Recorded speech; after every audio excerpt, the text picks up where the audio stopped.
सबसे पहले बात करते हैं उत्तर प्रदेश की, जहां कोडीन युक्त जो कफ सिरप है उसके खिलाफ योगी सरकार ने जीरो टॉलरेंस नीति के तहत बड़ा अभियान शुरू किया। पुलिस ने संयुक्त कार्रवाई में सैकड़ों दवा प्रतिष्ठानों पर छापेमारी की, कई तस्कर गिरफ्तार हुए और अवैध नेटवर्क जो था उसका भंडाफोड़ हुआ। और इस कोडीन सिरप के मामले में सख्ती दिखाई है यूपी सरकार ने, और जो सीएम योगी हैं उनका साफ तौर पर सख्त निर्देश है जीरो टॉलरेंस नीति इसके तहत। साथ ही आईजी स्तर पर एसआईटी का गठन किया गया और दोषी जो हैं उन पर सख्त एक्शन लिया जाएगा। लेकिन आखिरकार किस तरह इस पूरे सिरप मामले में सख्ती में आई है योगी सरकार, आपको समझाते हैं हम ये पूरी कहानी ग्राफिक्स के जरिए, कैसे नशा मुक्त उत्तर प्रदेश के इस अभियान को आगे बढ़ा रही है सरकार। तो एक्शन में आई योगी सरकार, जहां साफ तौर पर कोडीन सिरप मामले पर सख्त रवैया अपना रही है सरकार। अब इसमें सबसे इंपॉर्टेंट ये है कि उत्तर प्रदेश को नशा मुक्त बनाने का जो ये अभियान है इसको धार दी जा रही है, और इसीलिए पुलिस और एफएसडीए की ये जो संयुक्त कार्रवाई है वो सामने आई।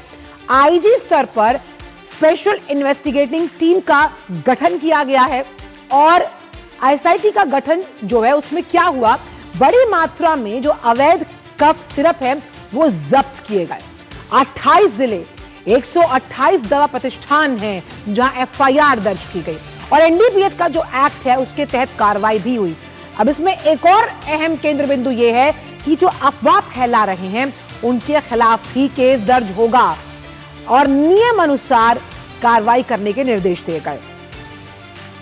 चलिए, इस वक्त केंद्रीय मंत्री किरेन रिजिजू कुछ कह रहे हैं, आइए पहले सुनते हैं कि वो क्या कह रहे हैं। पर हम बात कर रहे थे कि किस तरह से कोडीन सिरप को लेकर जो यूपी सरकार है वो एक्शन मोड में है और दोषियों के खिलाफ एक्शन लिया जा रहा है। औषधि विभाग और पुलिस की संयुक्त कार्रवाई हुई।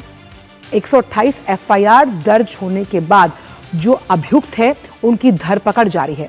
वाराणसी में 38, अलीगढ़ में 16, कानपुर में 8 केस, गाजियाबाद में 6, महाराजगंज में 4, लखनऊ में 4, अन्य जिलों में 52 मुकदमे दर्ज किए गए।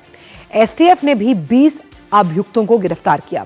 लेकिन आखिरकार कोडीन लगातार कहा जा रहा है, ये है क्या, इसका सेवन क्यों किया जाता है, वजह क्या है? कोडीन का ज्यादा सेवन खतरनाक होता है, लेकिन इसका सेवन किया जाता है खांसी को राहत देने में, कफ को राहत देने में, और होता यह है कि ये आपके दिमाग के कई हिस्सों को प्रभावित करता है। साथ ही साथ खांसी की जो प्रक्रिया है, यानी कि जब आप ज्यादा खांसते हैं उसको नियंत्रित तो करता है, असरदार है, लेकिन अगर इसकी ज्यादा डोजेज ले ली जाए तो ये समस्याओं को जन्म देता है। ये ज्यादा लेने से मॉर्फिन में बदल जाता है, यानी कि आपको नशा होगा। और कोडीन का एक हिस्सा कहीं ना कहीं जो आपका नर्वस सिस्टम है, आपका जो काम करने का तरीका, यानी मान लीजिए मैंने आपको ऐसे किया, आपने तुरंत वॉलंटरी एक्शन लेके आप पीछे हो जाएंगे, लेकिन मॉर्फिन की वजह से, क्योंकि आप ज्यादा डोजेज अगर ले रहे हैं तो आपका जो प्रोसेस है वो स्लो कर देता है।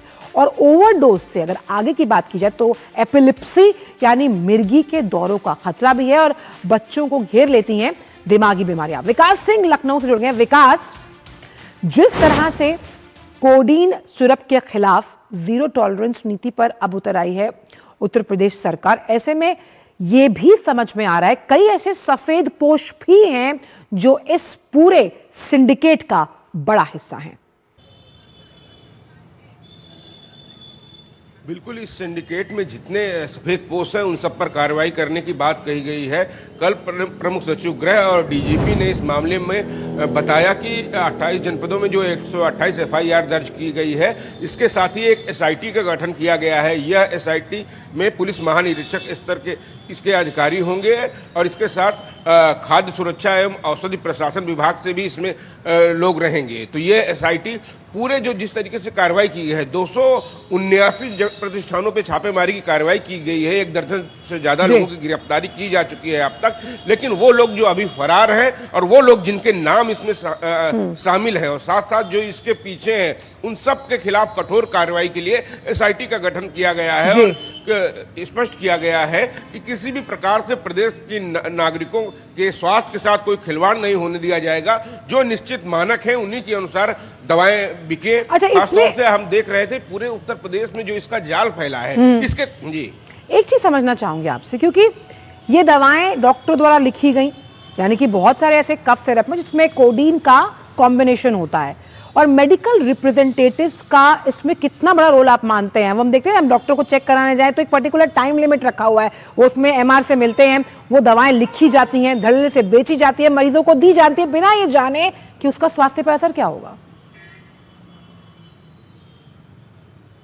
देखिए, ये एक बड़ा सिंडिकेट है और इसके पीछे ये जो दवाएं रखी जाती हैं, ये बिना पर्चों के दवाएं दे दी जाती हैं। खास तौर से जब खाद्य प्रशासन विभाग की टीम ने जब ये कार्रवाई की, जांच की, तो पता चला कि एक एक स्टोर से 1 से 3 लाख रुपए तक की बिक्री हुई है कोडिन कफ सिरप की। तो कहीं ना कहीं नशे का अवैध कारोबार चल रहा है। इस अवैध कारोबार के जो तार जुड़े हैं, कहीं ना कहीं उत्तर प्रदेश के साथ हरियाणा, मध्य प्रदेश हो, हिमाचल हो, झारखंड हो, इन सब जगहों से इसके तार जुड़े हैं। एक बड़ी से बड़ी खेप उत्तर प्रदेश में जौनपुर और सोनभद्र में पकड़ी गई है। इस मामले पर तभी से सख्त कार्रवाई चल रही थी और इसके बाद अब एसआईटी का गठन किया गया है ताकि इससे जुड़े तमाम सारे जो इसके पीछे लोग हैं, पर्दे के पीछे लोग हैं, उन सबको खिलाफ कार्रवाई की जाए और कहीं ना कहीं किसी भी प्रकार से किसी के स्वास्थ्य के साथ खिलवाड़ ना हो। और सबसे बड़ी बात है कि इस नशे के कारोबार से करोड़ों रुपये कमाने वाले सफेद पोस्तों को पकड़ा जाए। सबसे बड़ी बात